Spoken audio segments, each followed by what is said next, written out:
Bonjour, je te souhaite la bienvenue sur Douceur encore. Ici, tu peux simplement déposer ton intelligence sensible.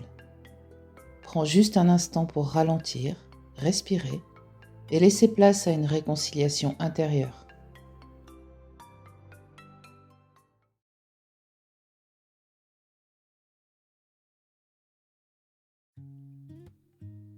Quand la nature nous murmure de ralentir.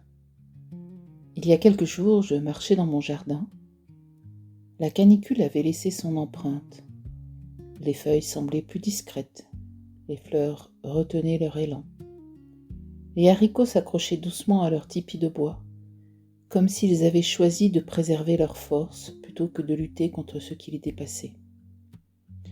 En les regardant, je ne voyais pas un jardin qui renonçait. Je voyais un jardin qui s'adaptait. Puis la pluie est arrivée, une pluie généreuse, longtemps attendue. En quelques jours, le vert est revenu. Les tiges se sont redressées, les feuilles se sont ouvertes, les fleurs ont retrouvé leur éclat. Le jardin n'avait pas oublié comment pousser. Il attendait simplement le bon moment. Et je me suis demandé pourquoi nous étions si souvent en guerre contre notre propre rythme. Pourquoi nous nous reprochons de ralentir, de nous reposer, de manquer d'élan, alors que la nature nous montre chaque jour qu'il existe un temps pour grandir, un temps pour fleurir, et un temps pour économiser son énergie. Jamais une fleur ne s'excuse de ne pas éclore en hiver. Jamais un arbre ne culpabilise parce qu'il garde ses feuilles bien serrées lorsqu'il manque d'eau. Le vivant ne se juge pas, il s'écoute. Peut-être que nous avons nous aussi le droit de vivre ainsi.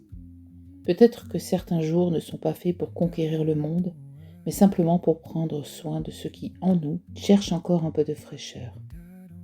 Respecter son rythme n'est pas abandonner. C'est faire confiance à la vie qui continue de circuler, même lorsqu'elle devient plus discrète. J'aime croire que nous faisons partie de cette même nature.